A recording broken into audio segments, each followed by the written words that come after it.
Alright, well, when you got an ML, a D and ML in your hands, you got to do lots of pinch harmonics. That's the rule. I don't know if you guys knew that or not. But for those of you who don't listen to heavy metal or Pantera in general, this guitar is very closely associated with a famous guitar player by the name of Dimebag Darrell.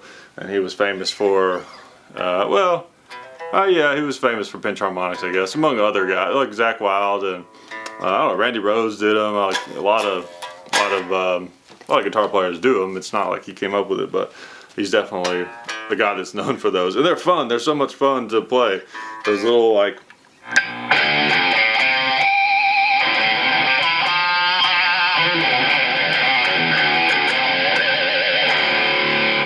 I realize it's kind of like lazy guitarmanship to a certain extent, depending on how you do it. But I don't know. There's something... I don't know. They can have a lot of soul in them. You know what I mean? There's something fun about them. I was actually messing with this one here recently.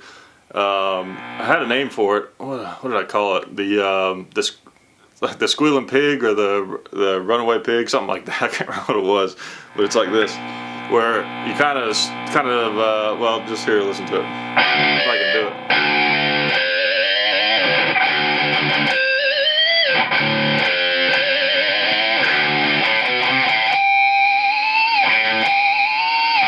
Something like that, where I sort of like do like a vibrato and a bend sort of, and I stutter it. I don't know, it's something I just started messing with like an hour ago actually. But anyways, thought I would do another vlog kind of video. Haven't done one of these in a little while on this channel. I guess since the I got a divorce video. So I just kind of wanted to, I don't know, update you guys on some things, just kind of let you know what's been going on up in here and you know, on this channel and all that kind of stuff. I thought I'd bring out my Dean since I did the Explorer last time. This is probably my favorite guitar. I mean, you know, that Jackson that you guys have seen in the background a lot in my videos and stuff is probably my most special guitar because that was, while not my first guitar, it was like the first one that I actually played. And it plays great, you know, for an import guitar. It's amazing. But this guitar is just in a whole nother league. It's a 1981 Dean ML Flame, and it's of course USA made, and it's just, I mean, I honestly am not good enough to even, obviously I'm not good enough to do it justice, but I'm not good enough a guitar to probably truly understand how nice of a guitar this is, but I still just am blown away by how nice it seems to me, at least. And I don't know, there may be some guitar snobs that say, well, actually it's not quite as good as, you know, 1959 Les Paul or whatever, but it's a very nice guitar, and I'm lucky to have found it. But anyways, I digress. As I think digress is like all I do pretty much. But just wanted to let you know about a few things, like some of you guys have been asking me, I got a little cheat sheet here. Some of you guys have been asking me about the live streams and stuff like that. Why am I not doing live streams anymore? And also, what do I think of the new Call of Duty game? So I will answer some of those questions for you guys. Starting in 3, 2, 1. Okay, the reason I'm not doing live streams anymore is because my laptop is screwed up and it doesn't work. Why haven't I fixed it yet? That's a good question. The reason I haven't fixed it yet is because I'm actually going to be moving not too far off in the distant future, and I don't have to decide what I want to do yet. Do I want to get another laptop? Do I want to get like a small one just for internet to do the streaming thing, or do I want to get like a good laptop that can do it all? Do I want to get a cheap desktop? Do I want to get another nice desktop computer? I'm not sure yet how much space I'm going to have, you know, and all that. So I'm going to wait until I set up the new studio in the new place, and then I'm going to get the live stream thing going back going again, which I definitely want to do, especially for the podcast. And I think stuff like this would be fun to do live, so I'll try to do that occasionally. And on the video game stuff, you know, I haven't been playing much lately, to be honest, But I probably still do that occasionally.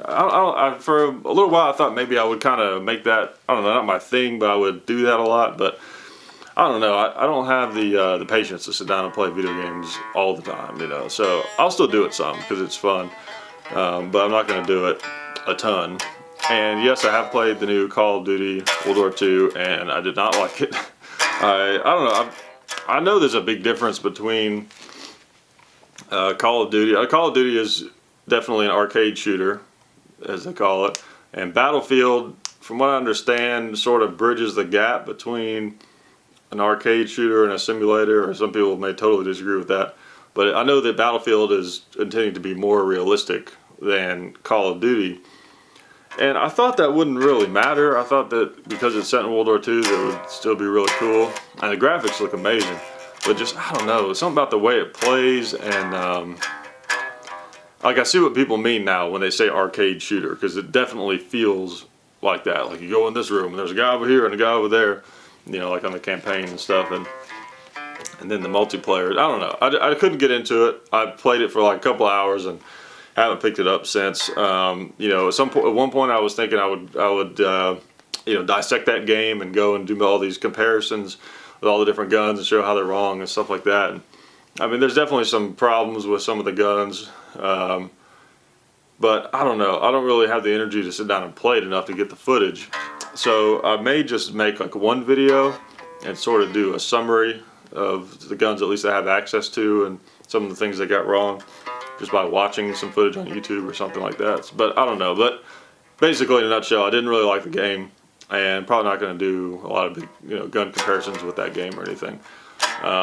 But the new Battlefield comes out next year or whatever, depending on what the setting is. I may get excited about it again and get back into it and do some more of those. It just kind of depends, basically. But I'm not going to become a gamer, a big time gaming channel or anything like that.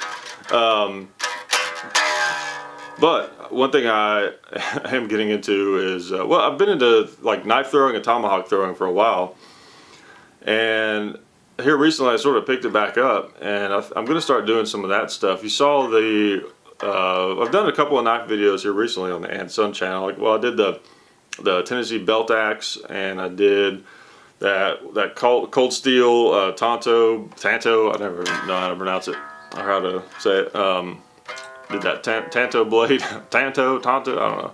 But I've done a couple of knife and tomahawk videos on the and-son channel over the years, but I think I want to start doing more of that kind of stuff. I'm planning on setting up an actual throwing knife, tomahawk throwing range, kind of off in to the right maybe of the the actual range of the compound, and doing some of those kind of videos. I've been really getting into that lately. It's a lot of fun. It's a good stress relief too. It's very challenging, and it's a very specific. Minute changes make such a big difference, and it feels great, man. When you throw a knife and you stick it in a target, I don't know, it's a really cool feeling. So I'm gonna do some more of that kind of stuff, I think. And thing I was gonna say on the video stuff. So, this has been sort of a long time coming, I think. So, okay, so on the and-son channel, originally when I started it was the entire purpose of it was to get me more used to being in front of the camera. That was literally the main purpose of it. Well, and partly to kind of I was getting all the creative outlet that I needed from Hickok45, because there's obviously stuff that you see that was, my idea or Dad's idea. So I mean, I put my stuff out there, and I get to, whether people know it's me or not, I get to see what people think about it. And that was always been a great creative outlet for me. But I knew that, there might be a time where my presence might be more needed in front of the camera. So I decided to start, the and-son channel so that I could get more practice and stuff. And the podcast has helped with that some. So a lot of the gun videos that I've done, were kind of just about that, for the most part. Just, get in front of the camera, talking about a gun, shooting a few times, just kind of getting the feel for it. Well, I kind of decided that I'm going to start doing a little bit a little bit less of that probably. There's gonna be definitely still gun videos on this channel for sure. I'm not saying that, but as far as just kind of the here's this gun, let me tell you a few things and shoot it, it's going to be more specific and kind of targeted stuff, because I don't want there to be that blurry line between like, is he doing a review, is he not doing a review of the gun, you know, kind of thing. So I'm not going to do actual gun reviews or anything that kind of resembles it on the And Son channel going forward. At least that's the plan, because I kind of want to save that. Now that I'm kind of doing more stuff on the main channel, I want to sort of save that for that, if that makes sense. And the gun stuff will be more, I don't know, more targeted to like a specific purpose, instead of just here's this gun and here's a few things about it. That's the plan, at least. You know, it's obviously that could change, but that's the plan for now.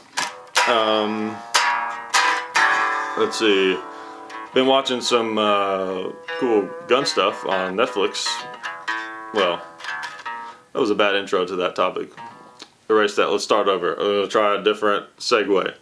So I've been watching The Punisher on Netflix, and it has some cool gun stuff in it.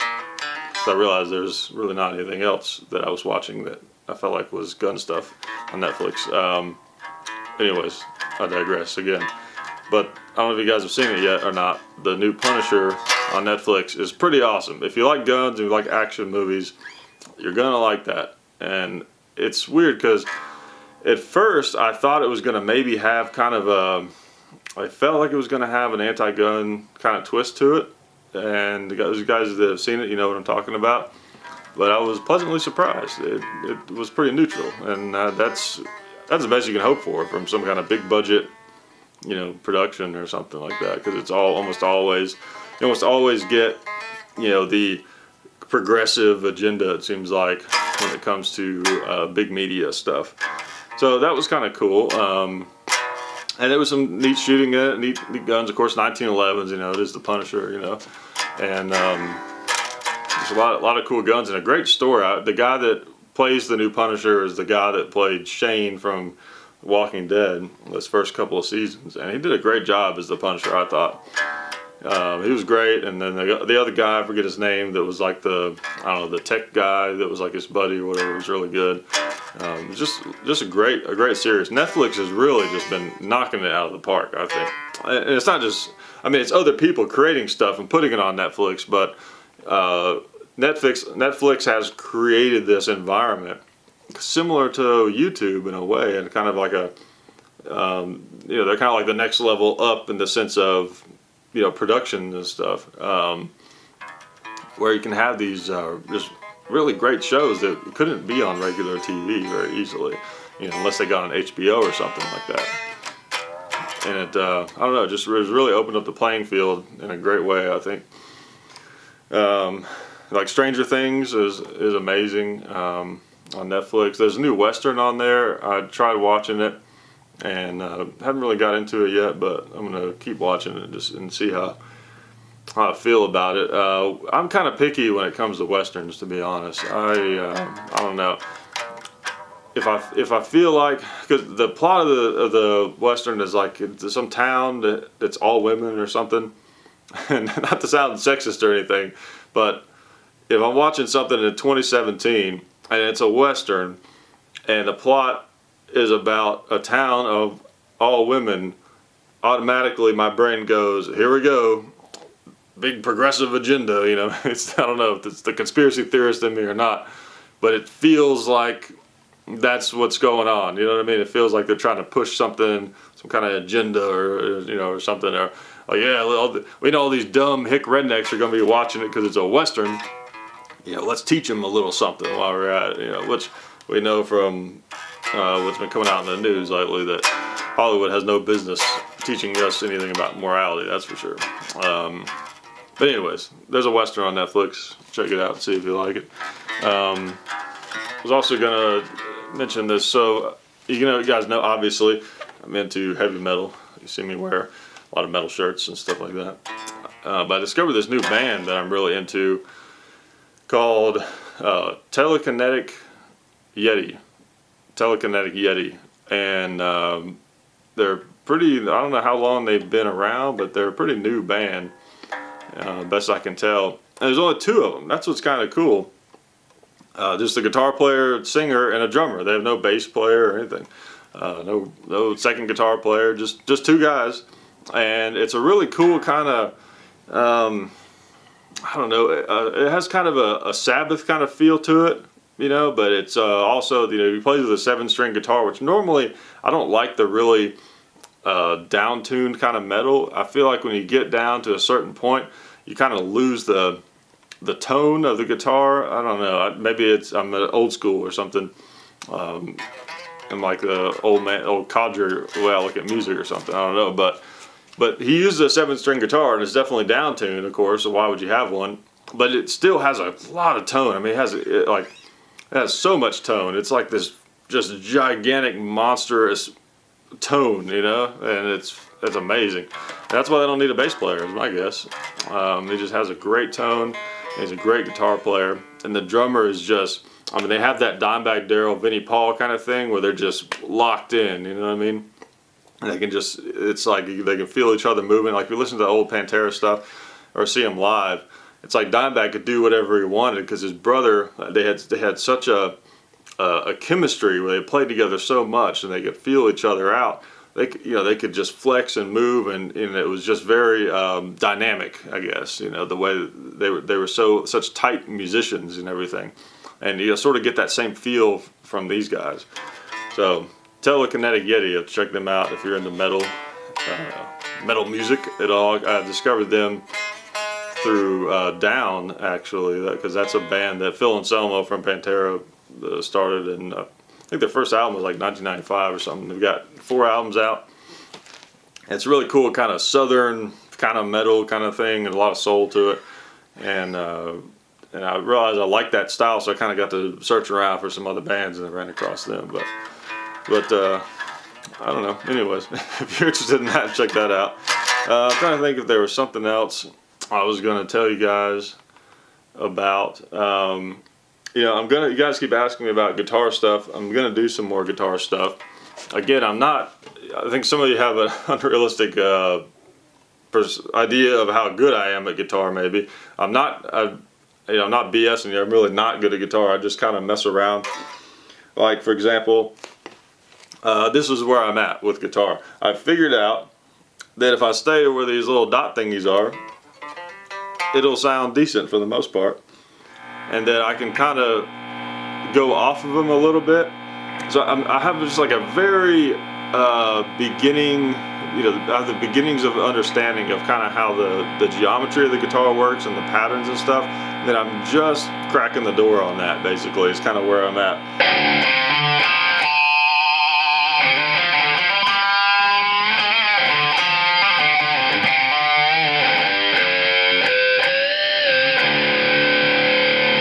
So like with that, I'm just playing basically like these 6 notes right here. Because I know almost any combination of those is going to sound okay, you know.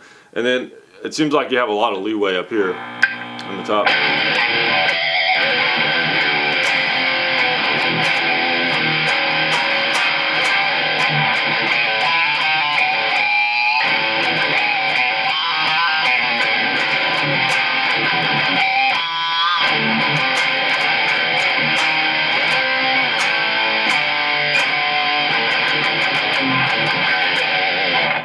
And it seems like if you stay within the where the inlays are, like you're in pretty good shape. Like all of these, like 12 and 9, so 12, 9, 7, 5, 3.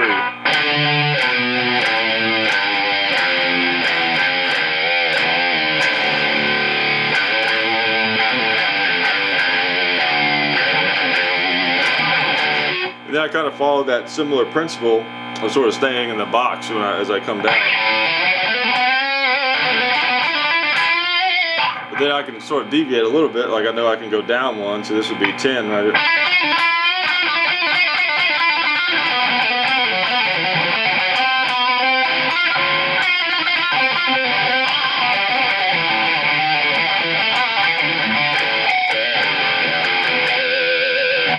But I'm still a long way from figuring out how I can, you know, kind of go across the neck and, you know, stay in key and all that kind of stuff. Because like I've explained in other videos, finally, took me forever, but I finally realized that the thing that was keeping me from playing guitar was that I just do not have the ability to sit down and be like, okay, my finger goes here, and then it goes here, and then here. You know, I can't do that.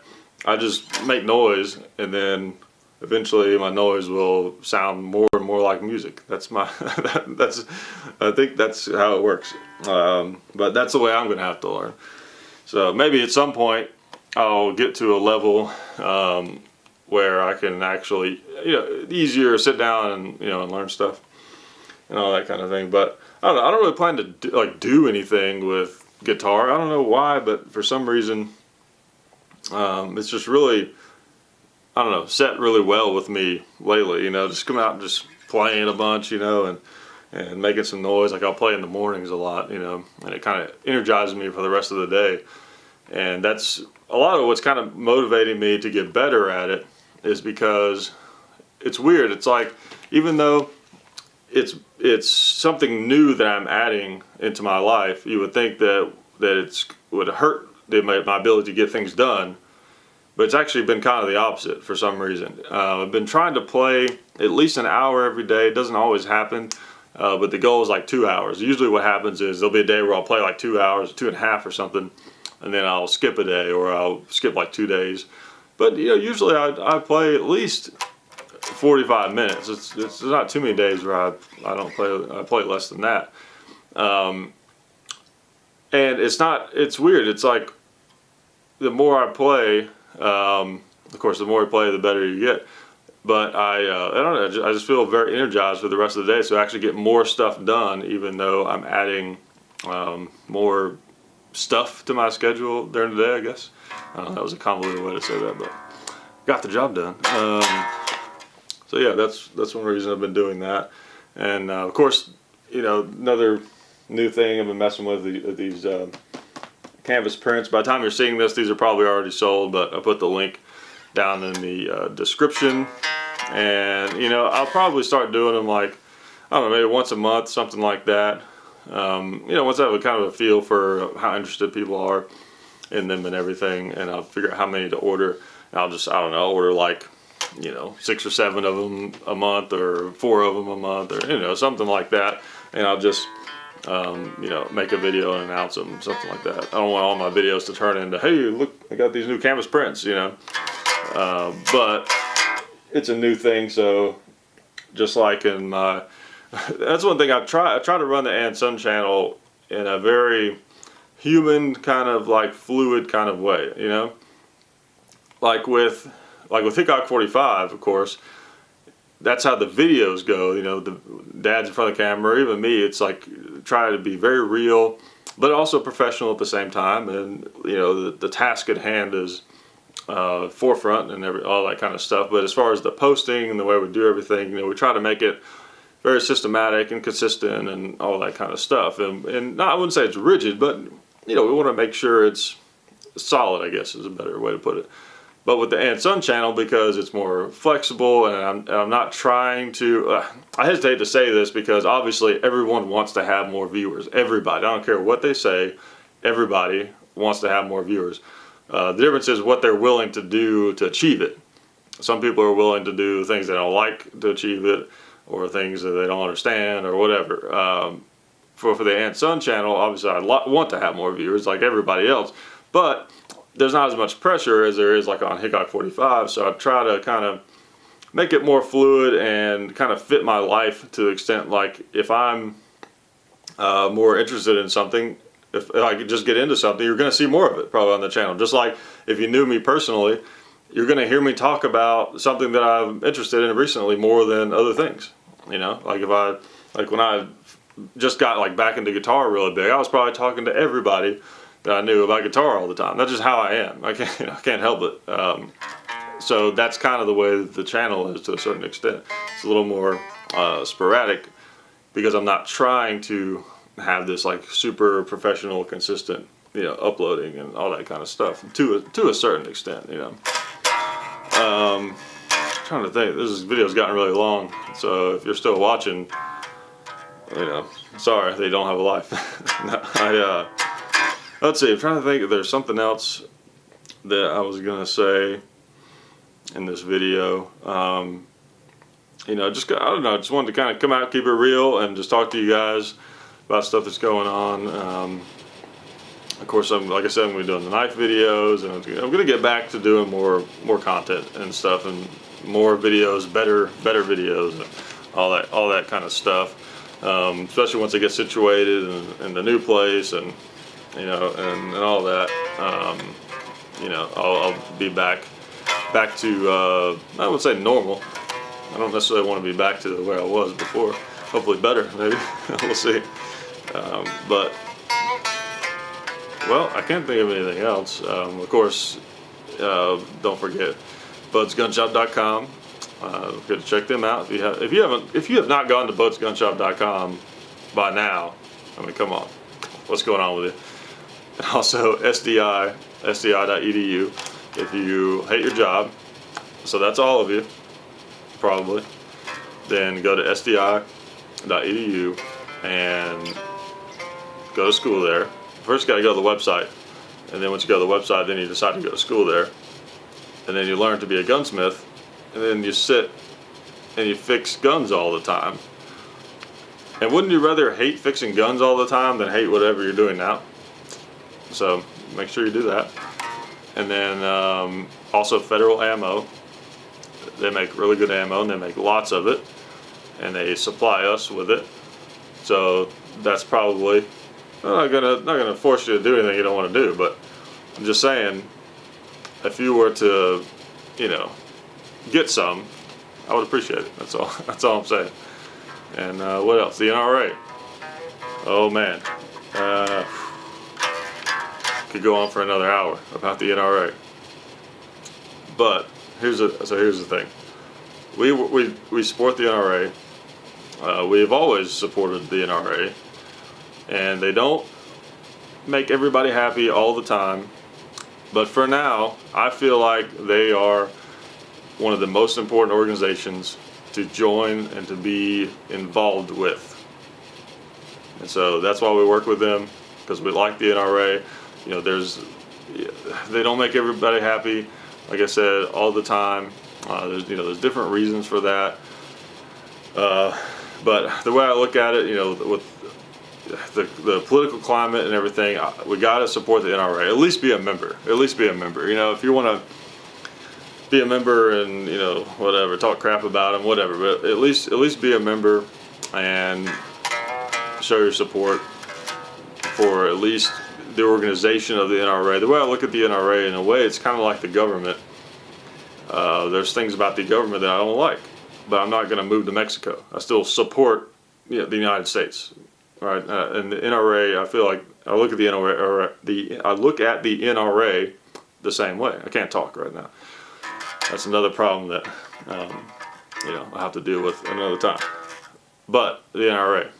How many times have I said the NRA in this? I don't know. A bunch of times. So go to the link in the description and join the NRA. This has to be the strangest supporter plug probably ever. It has to be. But I kind of like it for some reason. I don't know why. But anyways, that's been done. I've told you all the things that I wanted to tell you. And so all that's left is to make a little bit of racket as the video ends. Alright, literally the camera got tired of this video and it shut off.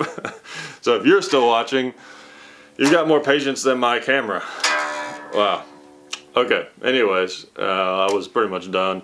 I just wanted to let you know I'm going to make a little noise, and I appreciate all of you guys, and I love to hear your suggestions about the kind of videos you want to see and all that good stuff.